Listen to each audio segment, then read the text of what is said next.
Ezekiel chapter 6, Woe to the mountains. The word of Adonai came to me, saying, Son of man, set your face toward the mountains of Israel, and prophesy to them. Say, Mountains of Israel, hear the word of Adonai. Thus says Adonai Elohim concerning the mountains, and concerning the hills, concerning the wadis, and concerning the valleys. Behold, I will bring a sword on you. I will destroy your high places. Your altars will become desolate. Your sun pillars will be broken. I will cast down your slain men before your idols. I will lay the corpses of Beni Israel before their idols.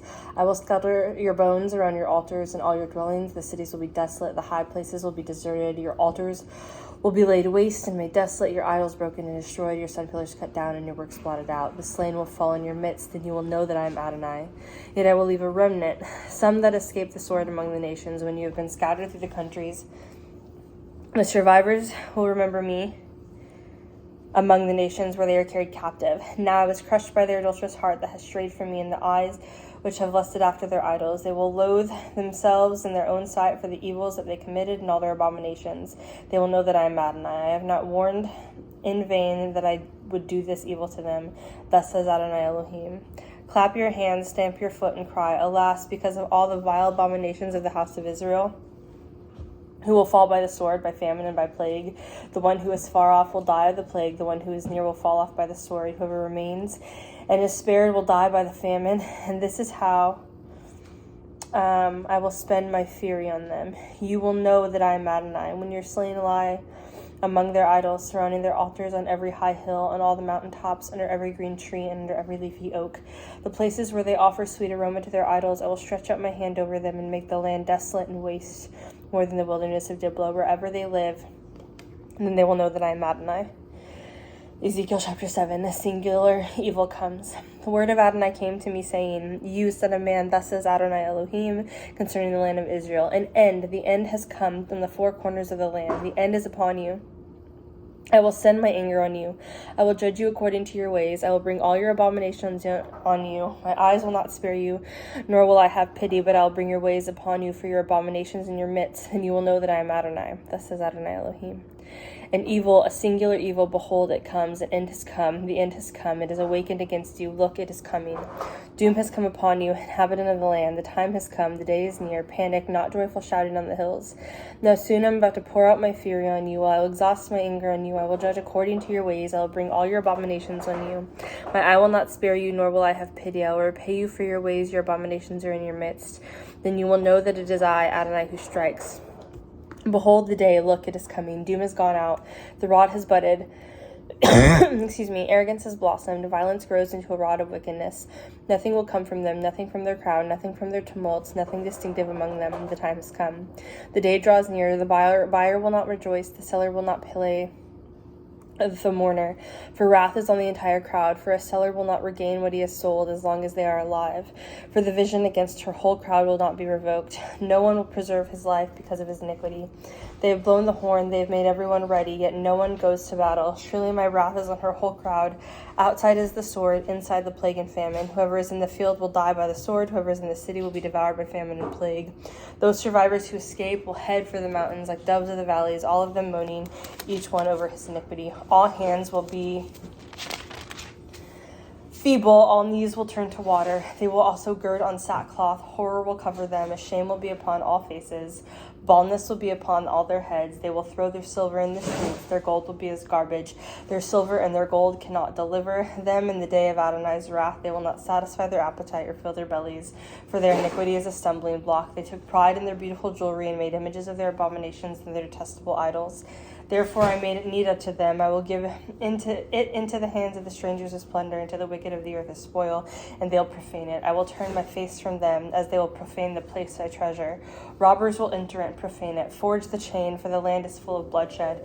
The city is full of violence. I will bring the wicked of the nations. They will possess their houses. So I will end the pride of the strong. When their holy places are profaned, shuddering comes. They will seek peace, but there should be none. Disaster upon disaster will come, and rumor upon rumor. They will seek a vision from a prophet, but Torah will perish from the Kohen and the council of the elders. The king will mourn. The prince will be clothed with despair. The hand of the people of the land will tremble by their conduct. I will judge them by their own standards. I will judge them, and they will know that I am Adonai. Ezekiel chapter 8, Abomination in the Temple. In the 6th year, on the 5th day of the 6th month, I was sitting in my house. The elders of Judah were sitting before me. There the hand of Adonai fell on me. I looked, and behold, a form of resembling fire, from the appearance of his waist downward fire, and from his loins and waist upward, something like the appearance of brightness as glowing metal, something like the form of a hand stretched out, and took me by the hair of my head. The Ruach lifted me up between the earth and the heaven. He brought me in the visions of God to Jerusalem, to the door of the gate in the inner court facing north, where the idol that provokes furious jealousy was. Behold, the glory of God was there, like the vision that I saw in the valley. He said to me, Son of man, lift your eyes toward the north. So I lifted my eyes toward the north. Behold, north of the gate of the altar was the image provoking jealousy in the entrance. He said to me, Son of man, do you see what they are doing, the great abominations that the house of Israel is committing here, that drives me far off from my own sanctuary? But you will see even greater abominations. He brought me to the door of the court. When I looked, behold, a hole in the wall. Then he said to me, Son of man, dig through the wall. When I had dug through the wall, there was a door. He said to me, Go and see the wicked abominations that they do here. So I went and saw, behold, every detestable image of creeping things and beasts, and all the idols in the house of Israel engraved on the surrounding walls. Standing there before them were 70 men of the elders of the house of Israel. Jaazaniah, son of Shaphan, standing in their midst, each man with his censer in his hand. A thick cloud of incense went up. Then he said to me, Son of man, do you see what the elders of the house of Israel do in the dark? Every man in his chamber of his carved idol. For they say, Adonai does not see us. Adonai has forsaken the land. He said further to me, You will see still greater abominations that they are still doing. He brought me to the door of the gate of Adonai's house, which was toward the north. Behold, the women sat there weeping for Tammuz. He said to me, Have you seen this, son of man? You will again see even greater abominations than these. So he brought me into the inner court of Adonai's house. Behold, at the door of the temple of Adonai, between the porch and the altar, were about 25 men, with their backs toward the temple of Adonai, and their faces toward the east, and they were bowing in worship eastward toward the sun. He said to me, Have you seen this, son of man? Is it too light a thing in the house of Judah that they commit the abominations they practice here? That they must also fill the land with violence and provoke me still more? Look, they are putting the twig to my nose. Therefore I will indeed act in fury. My eye will not spare you, nor will I have pity. Though they cry into my ears with a loud voice, I will not hear them. Ezekiel chapter 9, wrath upon Jerusalem. Then he called into my ears in a loud voice, saying, Bring near the executioners of the city, each with his weapon of destruction in his hand. Behold, 6 men came from the direction of the upper gate, facing north, each with his war club in his hand. One man among them, clothed in linen, had a scribe's writing case at his side. They went in and stood beside the bronze altar. Then the glory of Adonai, the God of Israel, went up from above the cherub where it had been, to the threshold of the house. He called to the man clothed in linen, who had the scribe's inkhorn at his side. Adonai said to him, Go throughout the city, through the midst of Jerusalem, make a mark on the foreheads of the people who sigh and moan over all the abominations that are committed in it.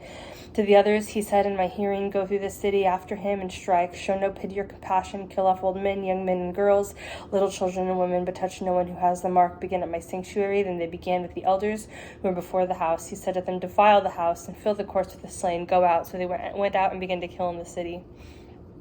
While they were out killing, I was left alone. I fell on my face and cried, saying, Alas, Adonai Elohim, are you going to destroy all the remnant of Israel by pouring out your wrath upon Jerusalem? He said to me, The iniquity of the house of Israel and Judah is very, very great. The land is full of blood, and the city is full of corruption. For they say, Adonai has forsaken the land. Adonai does not see. As for me, my eye will not show pity, nor will I spare. I will bring their conduct upon their head. Behold, the man clothed in linen, who had the inkhorn at his side, reported, saying, I have done just as you have commanded me. Ezekiel chapter 10, the glory arises. Then I looked, and behold, above the expanse over the heads of the cherubim, there appeared above them something like a sapphire stone resembling a throne.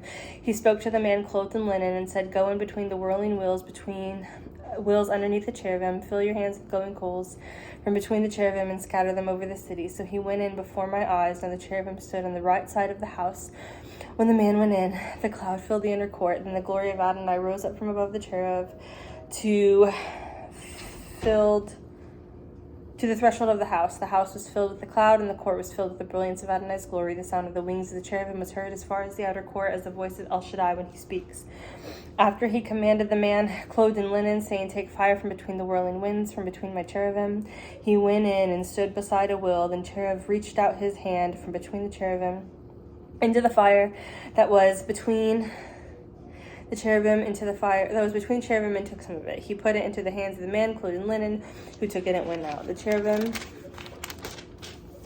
appeared to have the form of a human hand under their wings. Then I looked, and behold, 4 wheels beside the cherubim, 1 wheel beside the cherub, and another wheel beside the other cherub. Another cherub. The appearance of the wheels was like the sparkling of a beryl stone. As for their appearance, the 4 had one form, like a wheel within a wheel. When they went, they would go in any of their 4 directions without pivoting as they went. So to whatever place the head faced, they followed without turning as they went. Their whole body, their backs, their hands, their wings, their wheels of the 4 of them were full of eyes all around. As for the wheels, they were called in my hearing the whirling of wheels. Each one had 4 faces. The first face was the face of the cherub, the second face was the face of a man, the third face was the face of a lion, and the fourth face the face of an eagle. The cherubim arose.